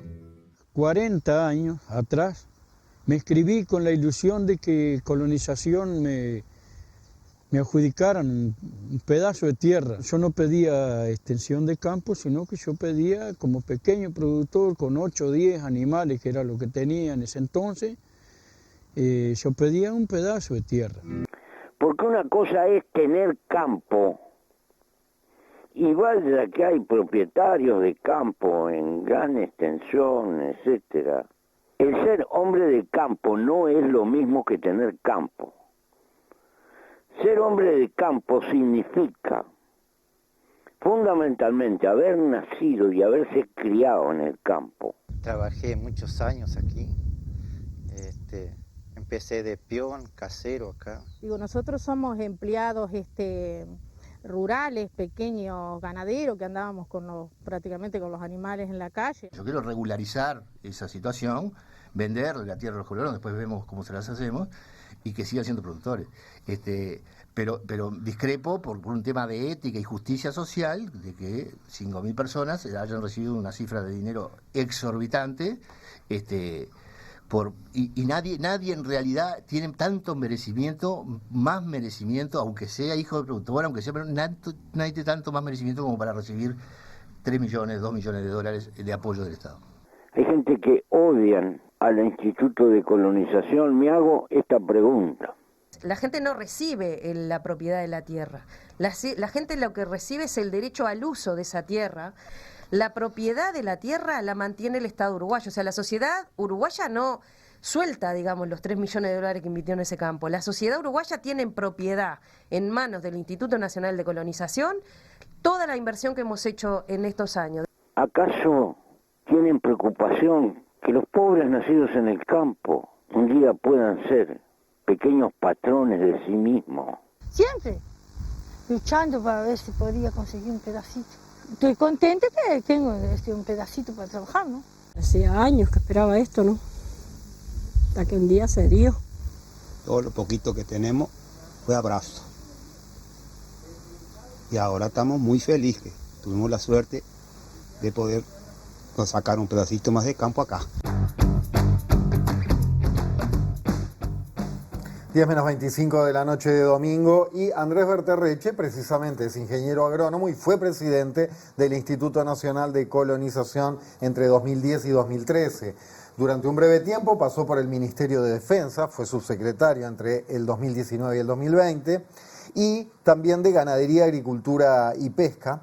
Fue ministro, ahí pasó como ministro entre 2009 y 2010. Ha sido senador del MPP, muy cercano a José Mujica. Buenas noches, Berterreche. Buenas noches. Y muchas gracias por la invitación. Gracias a usted, y vamos al grano de la actualidad, o a dos granos de la actualidad. Hablemos de estas dos cuestiones, porque hay una polémica, por un lado, instalada por la compra de unas 4.400 hectáreas de un campo en Florida, que será compra de colonización para que usufructúen los colonos. Ese es un punto. Y el otro, se ha dicho que el presidente de Colonización, Eduardo Viera, no podría seguir por ser colono. ¿Qué opina de estos dos asuntos? Bueno, en primer lugar, la primera pregunta o el primer lío que se armó, yo creo que ya está recontra saldado. Y por eso nace el segundo lío, porque el primero estaba absolutamente saldado. El de la compra de este... Sí, se compró dentro de la ley, en las condiciones de la ley, con todas las formalidades que exige el caso, se evaluó, se tasó, además estaba dentro del marco político que el gobierno que asumió había definido y había puesto a la población. Yo decía, no en las 63 medidas, en las 48, en las primeras 48 medidas que el precandidato Orsi en aquel momento da en Colonia, está la de ampliar la cantidad de tierras hasta 25.000 hectáreas, por lo menos 25.000 hectáreas, y que la prioridad va a ser la lechería. Se compró un campo para la lechería dentro de la cuenca lechera, cerca de dos exitosísimas colonias que son muy similares. Es decir, no hay punto de discusión. Puede haber que haya gente que no le guste y bueno, tendrá que hacer las cosas para tratar de revertirlo, pero en este caso no hay ningún elemento que pueda confrontar la correcta decisión del directorio del Instituto de Colonización. Y sobre el segundo punto, digo para titular ambos y después profundizar. Segundo punto, para mí es una consecuencia de la derrota que tuvieron los enemigos del Instituto al momento de tratar de pelear por este campo. Ahora, es un tema delicado. Yo estoy en una posición tal vez bastante sola, y es que el presidente de Colonización puede ser colono y puede ser presidente absolutamente. Que se está haciendo un manejo espurio de un artículo de la Constitución, y que además esto no lo definió el Poder Ejecutivo. Esto lo definió el Poder Legislativo cuando le dio la venia, y salió casi por unanimidad. Y si van a la filmación van a ver las manitos que se levantan. Los que hoy se rajan las vestiduras, todos sabían que era Colón o Viera, y votaron la venia. El Poder Legislativo es el que le dice a Viera que sea, admite que Viera sea presidente siendo colono. No hubo ninguna otra discusión. Entonces, hasta por un tema de Montesquieu y la separación de poderes, que se haga cargo el legislativo. Y los que se rasgan la vestidura tienen que irle a explicar a la gente por qué votaron sabiendo algo que ellos, yo no, pero que ellos consideran ahora que es inconstitucional, es terrible, es horrible. Que lo expliquen. Dichos legisladores lo que manifestaban, o al menos lo que vi en medios, es que bueno, uno vota la venia por una cuestión de que hay un acuerdo político, de que así se hace. No sé si tenían tan claro que era colono, pero lo que manifiestan ahora también es, por ejemplo, que bueno, no puede estar como director de algo que va a afectar lo que él tiene también de explotación, digamos. La venia, la venia se la votaron ellos, y le puedo asegurar que todos sabían que era colono. Todos sabían que era colono. Es más, y le voy a explicar por qué estoy seguro. Porque esta discusión se dio en el seno del directorio anterior que yo integraba como la oposición. Y me acuerdo que había visiones diferentes entre los directores que integrábamos ese directorio. Y yo dije, esto se salda de una sola manera. Las visiones interpretativas de se saldan de una sola manera. Que hable el legislativo. ¿Le dan o no le dan la venia? Pero se salda ahí. No me pueden decir. Sería terrible que alguien me dijera que en realidad después se dan cuenta. Son legisladores, el pueblo uruguayo no le paga para que vaya a tomar café y haga Twitter o salga a pasear por los campos a hacer filmaciones. Y respecto les al paga hecho para que sepan lo que están votando. Respecto al hecho de que pueda Viera tomar decisiones en relación a algo que lo afecta directamente a él y a sus intereses, ¿usted qué piensa? Si es cosas generales, no. A ver, los directores de OCE, todos tienen agua de OCE. Sí. Ninguno va a... Bueno, pero no hay un dueño de Salus que sea, no sé, o... No, no, y acá tampoco. No, hace uso de un terreno de colonización. Y el de OCE hace uso de un servicio que le da a OCE. Pero saca rédito, yo lo que digo es que saca rédito Viera un terreno de colonización, porque para eso están. Yo no saco rédito por tomar agua de OCE. Sí, sacas rédito. ¿Se entiende lo que yo digo? Permiso, no, pero perfectamente. El artículo 200, sí. El artículo 200 hace referencia a los entes y que no se puede tener un contrato con los entes. Si tú tenés línea de internet pagada por Antel y lo utilizás para tu trabajo, para comunicación, no podés ser director de Antel en la misma condición y así sucesivamente. Pero más allá de eso... De esto, Berterreche. Y no quiere decir que yo tenga una u otra posición. Antel tiene todo el mundo y OCE tiene todo el mundo. Colono no es todo el mundo. No, y está claro, pero el artículo 200 no dice que se circunscribe a colonización. Dice a todos los entes del ámbito comercial e industrial. Si querés, podés hacerle la interpretación que quieras. Y se la pudieron haber hecho cuando le votaron la venia. No la hicieron sabiendo que era colono y que tenía todas esas condiciones, que tenía un contrato. ¿Ah? No se le hicieron. Por lo menos tienen que presentar la renuncia como senadores. Y no me pueden decir como me llegaron a decir a alguien, yo no lo pude comprobar, porque dicen, bueno, lo votamos por un asunto de que había un acuerdo, pero entonces votan algo inconstitucional dentro, porque se hizo un acuerdo. ¿A ese nivel llegamos? ¿Eso es lo que tenemos nosotros como oposición? No, es demasiado fuerte. Una duda que me quedaba, pues mencionaba que usted ya había vivido esta discusión. ¿A qué momento se refiere y sobre qué persona en particular era? No, había en ese momento, porque uno de los directores del directorio tuvo un problema de salud y ya no estaba participando, pero había 3 directores del oficialismo de aquel momento, hoy la oposición, y yo que era de la oposición y ahora soy del oficialismo. Pero ahora yo no estoy en nada, ¿no? Es decir, yo no soy como, yo siempre digo, como comentario de velorio, no somos nada. Pero en ese momento se dio esa discusión cuando se enteraron que era Viera el que se iba a proponer, se habló del artículo 200 y se dijo. Y por eso sé que los 3 compañeros del directorio con los cuales discutíamos fraternalmente nuestras diferencias, evidentemente que informaron a sus partidos correspondientes.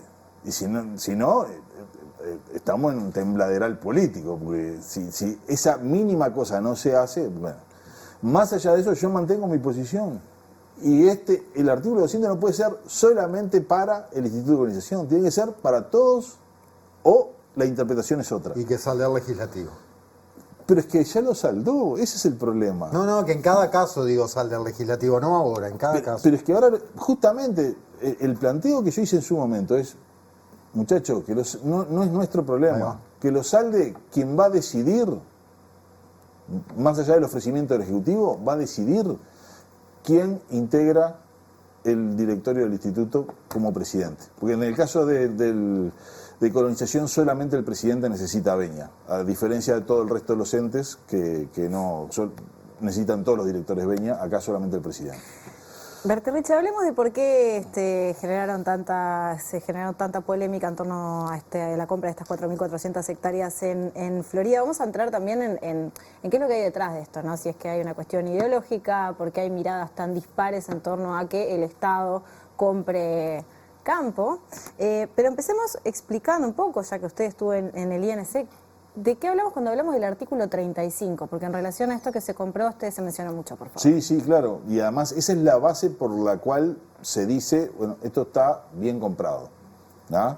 El artículo 35 es un artículo que le permite al Instituto tener derecho de preferencia sobre cualquier compraventa de campo, cualquiera, superior a 500 hectáreas con IAT 100, ¿tá? Es decir, superior a 500 hectáreas del promedio nacional. Todo compra-venta de campo que se haga, cuando se hace el compromiso, tiene que ir, antes de escriturarse, tiene que ir al instituto y el instituto puede sustituir al comprador en igual precio y condición que el comprador había hecho. Es decir, el instituto compra al mismo precio que había comprado el caballero que iba a comprar y en las mismas condiciones. Ajá. No sustituye nada.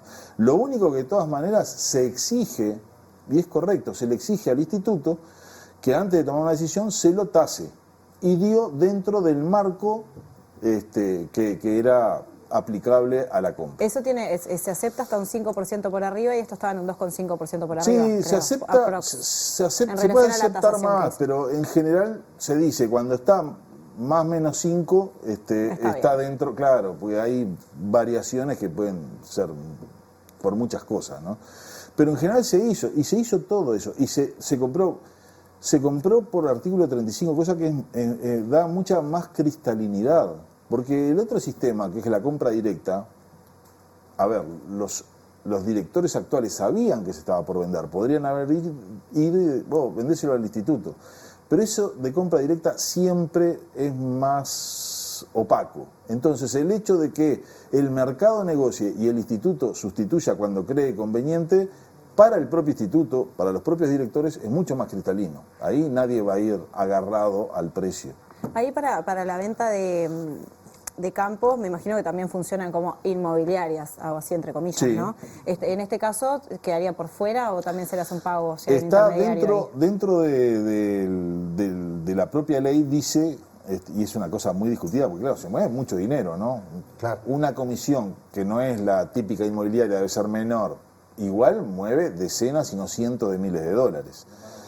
El vendedor tiene que pagar la comisión de cualquier manera. Al sustituir el comprador, el instituto no paga comisiones.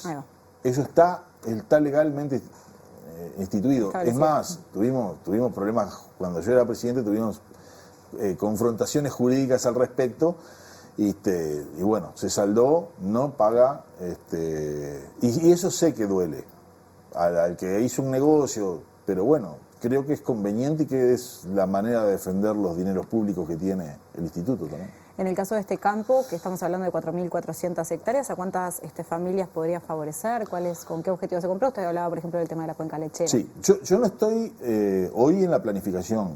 No, pero más o menos de lo que conoce de esa zona. Sí. En estas 4.404, que yo me río, porque el lío se armó porque tiene mucho de lista del herrerismo con ese número.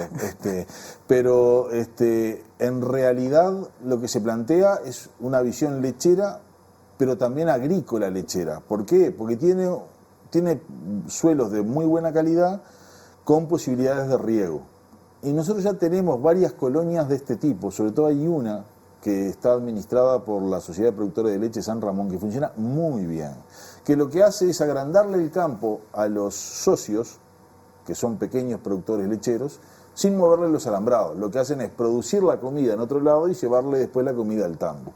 Cuando hay déficit forrajero, en verano, cuando en las secas, en invierno, con las heladas, generalmente en esos dos periodos se agrega forraje, silo, y se produce en eso. Por lo tanto, más allá de la cantidad, que pueden ser 10, 15 o 20 unidades familiares con tambo, ordeñando y mandando la leche ahí, que va a suceder, hay un componente muy importante, un campo colectivo de producción de forraje y grano, y posiblemente puede llegar a haber uno de recría, que es una de las fases en la producción ganadera de la lechería.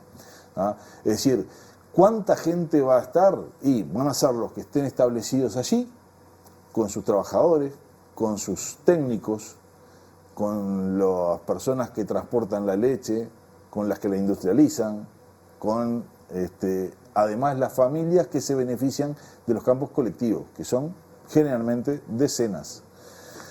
El efecto multiplicador de esto es importantísimo. Nosotros hicimos cerca de ahí hicimos una colonia muy parecida, muy buenos suelos, hicimos una represa, tienen para regar, y un montón de tambos individuales y un campo colectivo. Cuando empezaron se producía 0 litros de leche. Al año producían 2 millones de litros de leche. Y a los 10 años o 12 años se producían 12 millones de litros de leche que van a la planta industrial de San Ramón. Es muy parecido a lo que está pasando ahí. Y todavía no llegaron al máximo, a su máxima producción. Eso tiene un efecto brutal. Tiene un efecto brutal en la lechería nacional. Una de buena parte de las crisis que hay en la lechería es por falta de leche, en realidad, ¿no? Entonces, yo creo que y han sobrevivido todos estos años y les ha ido bien, y en todo caso los reclamos de esos colonos no son por la renta, no son porque quieren crecer. Y bueno, hay que darle derecho a todos. Y es un campo para darle derecho a más. Y eso está muy bien. Hablando, como adelantaba hoy Maite, más en general y con una mirada histórica, ¿no? 1948 se crea colonización y ha tenido muchos enemigos, muchos amigos también, pero muchos enemigos desde su nacimiento. Evidentemente hay un componente ideológico. Como gran conocedor de esto, Berta Reche, ¿cuál cree que ha sido en concreto el papel histórico de colonización en el país? Seguramente pasó por distintas etapas, pero ¿qué se ha podido concretar de aquello de la tierra para el que la trabaja, o en este caso la tierra en usufructo para el quien la trabaja? Bien la corrección, porque desde el 2005 hay un cambio conceptual muy profundo y tal vez uno de los más revolucionarios, y es la tierra es de todos. La conciencia de que esa tierra que es de colonización es de todos. El usufructo de esa tierra es de los productores que la trabajan. Y eso está para pensarlo, está muy bien. El instituto ha generado desarrollo y ha generado muchísimo desarrollo en los lugares donde están. Alguien me decía, donde está una colonia establecida, hay camino, hay electrificación, hay soluciones de agua, hay escuelas rurales llenas de niños, ¿ya? Hay un paisaje rural diferente. En general todos, alguien me puede decir, no, pero yo conozco, sí, claro, la curva de Gauss de la sociedad con gente que hace las cosas bien y gente que hace las cosas mal, existe. Pero promedialmente, donde hay una colonia, hay un cambio en el paisaje rural muy fuerte, muy fuerte. Y ha generado, en la mitad de los arrendatarios que remiten leche son de colonización. Ajá. La totalidad de los campos de recría de la lechería son de colonización. Imagínense si colonización no existiera. ¿Qué son campos de recría? Campo de recría es donde se hace un proceso desde la ternera hasta que se entora para que dé su primer cría y empieza a ser ordeñada. Es decir, el ordeñe no es una cosa natural de la hembra de las vacas, ¿no? Sino que tiene que estar preñada, parir un ternero y a partir de ahí da leche. Bueno, ese proceso previo, donde no hay producción de leche, pero hay consumo de pasto, se hace en otro lugar y entonces los productores pueden dedicar su terreno exclusivamente a tener ahí alimentando a las que producen leche. Eso es y los campos de recría son todos del Instituto de Colonización, en convenio con organizaciones lecheras. Por eso las organizaciones lecheras salieron a apoyar la compra de campo. Bertorreche, dentro de lo que fue esta compra del campo, porque me parece interesante, nos queda muy poco rato, pero que podamos hablar un poco sobre el debate ideológico que hay detrás de esto, ¿no? Porque es muy claro quiénes están a favor y es muy claro quiénes están en contra. La ABARU emitió un comunicado cuestionando y después también a nivel histórico, vi que lo hizo La Diaria este fin de semana, pero también lo vi en otros lugares, de que cuando uno mira, ¿no? Los medios agarran y dicen, bueno, dentro de los gobiernos del Partido Colorado, ¿cuánto compró el INC? Partido Nacional cuánto, Frente Amplio cuánto.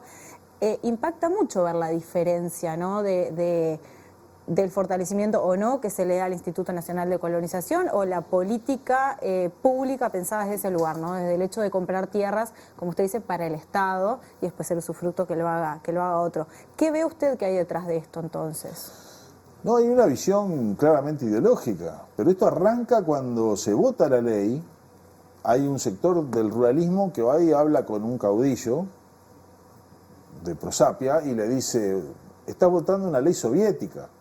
Y le contesta a este caudillo, tranquilo, le votamos la ley pero no le votamos el presupuesto. Y de eso se trata la contradicción que hay. No quieren darle para que otros puedan acceder. Ya que hablamos de historia, un caudillo de Prosapia, de mucha Prosapia, ¿a eso se refiere? Sí. Bien. Sí.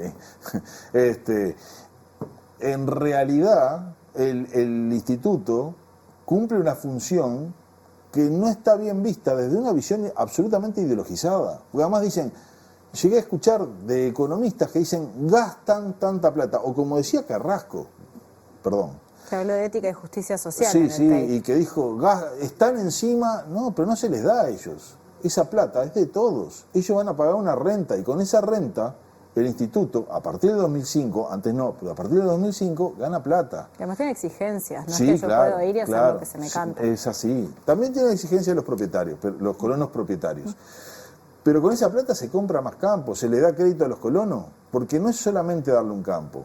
Hay que darle las condiciones, hay que liberarle las trabas que tienen para ser buenos productores. Y cuando son buenos productores, sus colegas que están afuera de la colonización se enojan. Es de locos, no podría ser así. Están levantando, el promedio de los arrendatarios lecheros de colonización es superior al promedio de los arrendatarios remitentes comunes que no son de colonización. En Montes, cuando compramos Rausa Montes, que hoy es la colonia Enrique Erro, se le dio una UTU, que empezaron a hacer cabaña de una raza carnicera de ovejas, sacaron premio en el Prado, desplazaron a los cabañeros, tendrían que estar contentos, tendrían que estar orgullosos de que colonización tiene unos gurises de la UTU que gana premio a los mejores animales en el Prado, pero además se fueron a Palermo y ganaron en Palermo. Deberíamos estar orgullosos de esas cosas. El instituto es una fuente increíble de mejora en general. Una periodista hace poco, una colega de ustedes, me hizo una entrevista y me dice, yo soy hija y nieta de colono. Y está bien que se haya dedicado a la comunicación si quería dedicarse a la comunicación, pero pudo ser comunicadora porque había un abuelo y un padre que habían sido colonos. Y esas cosas yo las celebro y es muy difícil ideológicamente pelear contra eso. Para cerrar, Berterreche, que nos quedan 2 minutos, usted ha sido, como decíamos en el arranque, muy cercano a Pepe Mujica. Sí. ¿Qué pensaba y sentía Mujica con respecto a colonización? No, un apoyo... Algo veíamos en el TEC, ¿no? No, un apoyo absoluto. A mí me tocó ser presidente de colonización cuando él era presidente de la República. Ahí va. Y tenía claro, este era el camino y hay que tener impacto en lo que vas a hacer. A mí me tocó ser, esto es una discusión que tuve con algún compañero de despacho, el presidente que compró más tierra en su presidencia en la historia del instituto. Y lo hice convencido porque ese era el mandato que tenía. Y no era para comprar, era para repartir, porque todavía la demanda es muy grande. El Pepe siempre apostó a esto. Y lo que tengo que decir es que a mí me dio muchísima libertad, mientras ejecutara me daba libertad, y sabía que tenía el respaldo. Y hubo muchos líos en aquel momento, y siempre me dio el respaldo porque el norte no era yo, el norte era el Instituto de Colonización y los productores familiares que se iban a beneficiar con esas políticas. Andrés Berterreche, muchísimas gracias por acompañarnos esta noche. Gracias a ustedes. Disculpen si soy muy pasional, pero ese es mi estilo. Gracias por estar. Es un gusto. Cada cual en lo suyo y nos entretenemos todos. Dale. Muy bien, nos estamos despidiendo entonces, como siempre, hasta ahora, hasta el domingo que viene, Sarasola. Sí, muchísimas gracias a ustedes por acompañarnos como siempre. Que descansen y tu parte favorita del mundo mundial, Temponi. ¿Qué se viene Ya en la pantalla de TV Ciudad? Ideas cruzadas, ahora a las 22 que ya son, que ya van a ser, y a las 23 Ideas cruzadas con el profe Piñerúa, ya sabemos, y a las 23 conexiones con Ana Laura Pérez. 2 joyas comunicacionales se vienen en la pantalla. Chao, nos vemos pronto. Hasta luego.